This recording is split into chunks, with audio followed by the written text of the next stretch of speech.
Bonjour, bienvenue aux Petites Jasettes pédagogiques. J'accueille ce matin trois directrices d'un petit peu partout dans la province qui travaillent dans nos centres de petite enfance pour, encore une fois, parler de la réalité de la crise en petite enfance qui se passe en ce moment partout dans la province. Donc, j'accueille ce matin Christina, Nadine et Julie. Donc, merci énormément d'être là ce matin. Bonjour tout le monde, mon nom c'est Julie Marsh. Je suis la directrice générale d'une agence qui s'appelle Triangle Magique. Auparavant, c'est PTM, donc on vient de changer notre nom et notre logo. Pour mieux nous représenter, nous avons 14 centres dans la ville du Grand Sudbury. 8 sont des centres francophones et 6 sont des centres anglophones ou immersion, ainsi que 3 programmes On y va. Bonjour, mon nom est Nadine Ouellet-Scott. Je travaille pour le centre Le Cap, qui a 2 centres éducatifs dans la région d'Ottawa et aussi un programme ségrégué pour les enfants ayant un diagnostic du trouble de l'autisme. Et bonjour, je m'appelle Christina Clark. Je travaille à la Boîte à Soleil. Je suis la directrice adjointe.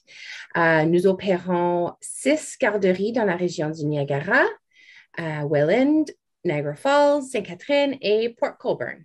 Donc, vous êtes à la tête de tout ça. Et puis, notre thème aujourd'hui, c'est porter le poids.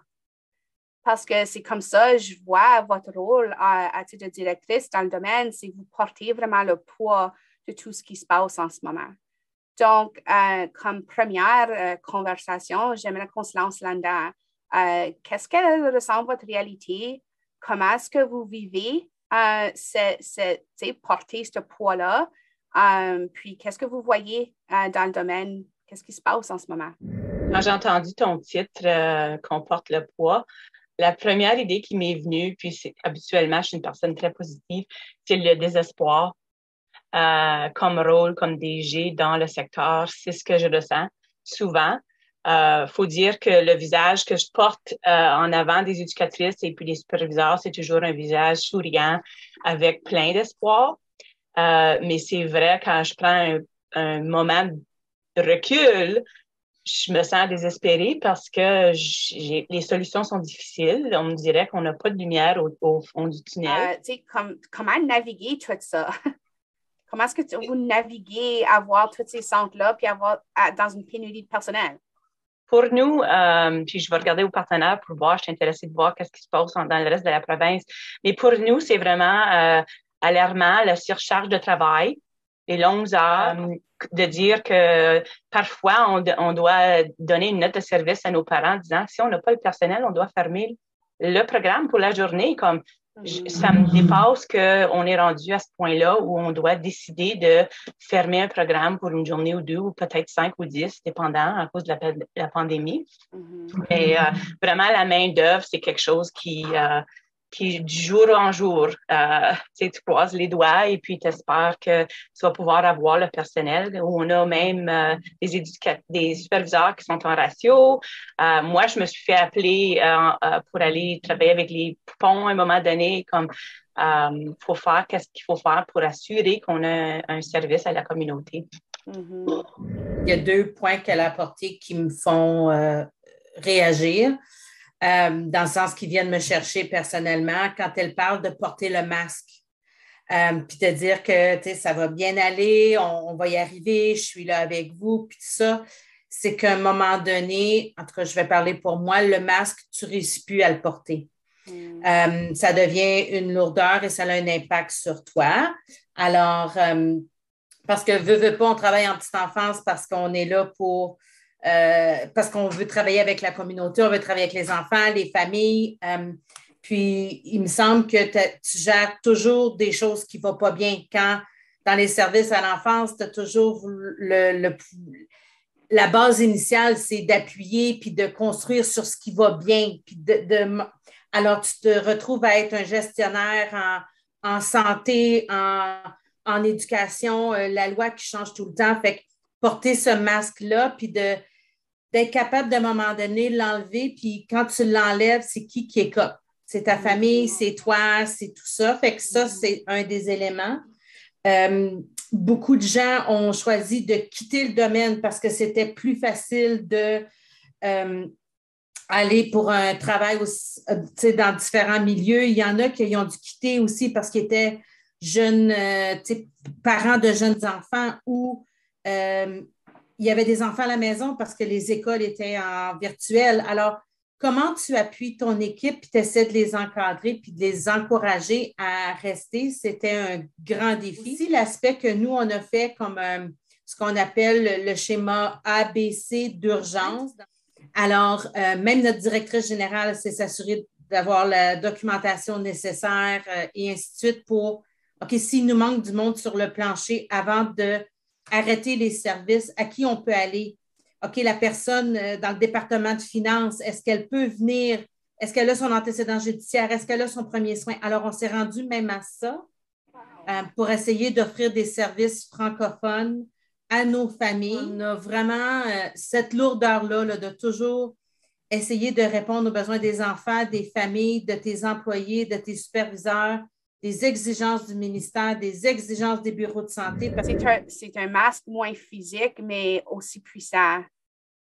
Où ce que toi aussi, vous avez à cacher vos émotions, à cacher ce qui se passe vraiment pour essayer d'être cette lumière-là pour vos équipes. Puis ça, c'est porter le poids. Ça, c'est porter le poids. Quand il faut cacher comment on se sent réellement puis qu'est-ce qui se passe réellement parce qu'on veut amener une lumière à nos équipes, ça, c'est porter un gros poids. Merci énormément de ton partage, Nadine. Parce que nous, au Niagara, on est petit, on est une grande présence francophone. On a encore 6 garderies dans la région, alors on a encore une bonne présence. Mais quand on voit le taux de gens qui sont prêts à travailler, premièrement, et ensuite les gens qui sont prêts à travailler avec les enfants dans une garderie, très, très différents nombres. Et alors, quand on regarde aux employés, donc on voudrait embaucher, là, on doit regarder à la qualité des employés qu'on voudrait embaucher. On regarde quand on fait une entrevue, est-ce que c'est quelqu'un qui veut travailler avec les jeunes enfants ou est-ce que c'est quelqu'un qui veut un travail? Et puis, comme vous le savez, il y a besoin d'avoir une passion pour faire ce qu'on fait. Tu ne peux pas rentrer et embaucher quelqu'un qui est mère de famille. Sûrement, ça aide être mère de famille, mais il y a sûrement autre choses qu'on a besoin pour travailler avec les enfants. Alors, qui augmente la frustration des éducatrices parce qu'ils se semblent ensuite sur le terrain qu'on embauche n'importe qui. Okay? Et puis, c'est l'impression que, il n'y a pas d'expérience, ils n'ont pas de passion, c'est juste une job. On commence à voir le fruit de notre travail et puis les gens qu'on a embauchés dernièrement avec la passion, qui commencent à vouloir faire leurs études, grâce à la FCO et la Cité qui ont fait ce partenariat, on a pu faire qualifier 8 de nos employés déjà avec le programme. Alors, la pandémie a amené un problème et puis avec la communauté qui se sont démontrés puis ils ont été créatifs à offrir des programmes. De notre perspective, ça nous a aussi aidés. Déjà, en tant que gestionnaire, avant la pandémie, tu te trouvais, je connais aucune gestionnaire qui travaille son 40 heures semaine. 40 heures semaine, pour nous, on est en vacances. Alors, mais là, avec... comme que Christina disait, les annonces du ministère, les suivis à faire rapidement, tu te retrouves à travailler des heures incroyables pour essayer de répondre aux exigences rapidement, te revirer sur laisse faire le 30 sous de la belle expression, mais là, tu es rendu sur un 10 sous, puis le 10 sous, il est même trop gros parce que tu ne peux pas te retourner là-dessus. Alors, ça c'est un défi. Déjà, avec comme disait Christina, avec des employés qui se sentent dévalorisés par la société. L'épuisement passionate fatigue, l'épuisement par empathie, Je pense que les directions, les supervisions le vivent parce qu'on veut tellement voir, on a ce qu'il y a de plus précieux dans la société entre les mains, qui est la petite enfance, qui est les enfants. Donc, comment est-ce qu'on peut garantir, puis est-ce qu'on peut même garantir un service en français de qualité à ce point-ci? Ou est-ce que c'est devenu secondaire? Donc, je ne sais pas, je vous lance la question. C'est-tu devenu un peu secondaire, ça? Parce que comment le faire? C'est vraiment une bonne question. D'après nous, c'est encore la raison pourquoi qu'on est là, la raison pourquoi que notre service, on la considère un service spécialisé. Et puis, on est en train d'avoir beaucoup de conversations avec les employés car on est en train de voir beaucoup de familles anglophones qui sont en train d'accéder à nos services et que ça devient très, très facile aux éducatrices d'utiliser leur anglais plus que leur français à cause que c'est la langue dont l'enfant est en train de communiquer avec l'éducatrice. Puis, on est en train de voir que beaucoup de nos enfants sont en train de choisir l'anglais comme la langue de communication. Mm-hmm. Mais puis, je peux m'imaginer qu'avec le masque, avec toutes les restrictions qui sont en place, c'est devenu encore plus difficile d'apprendre une langue qui est déjà difficile à apprendre. Donc, tu arrives, tu as déjà un parent français-anglais, l'anglais me vient plus facilement. Là, je n'ai pas l'appui nécessaire pour continuer à apprendre mon français. Ça fait que je vais me pencher plus sur l'anglais. Là, c'est une balle de neige, là. Ça déboule. Avec le fait que la plupart de nos enfants qui sont dans nos services de garde à ce moment sont des bébés de pandémie, l'exposition a été très minime. Et puis, ils ont beaucoup de difficultés de langage, beaucoup de retard en termes d'orthophonie, en termes de les syllabes, de vraiment comment bien s'exprimer. Il y a beaucoup de retard de ce qu'on est en train de voir.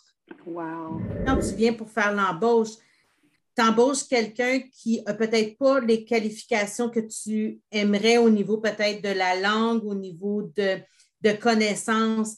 Alors, il faut que tu formes ces personnes-là au niveau de la francophonie, que tu les formes au niveau d'avoir de la formation supplémentaire pour qu'éventuellement ils aient leur diplôme. Alors, ça aussi, c'est un poids de plus à porter au niveau de l'organisme. Des couches puis des couches, là, parce que les finances, c'est un enjeu incroyable, surtout les premiers mois de l'année, parce que souvent, les subventions qui nous sont offertes, les octrois, tout ça, ça termine à la fin de l'année.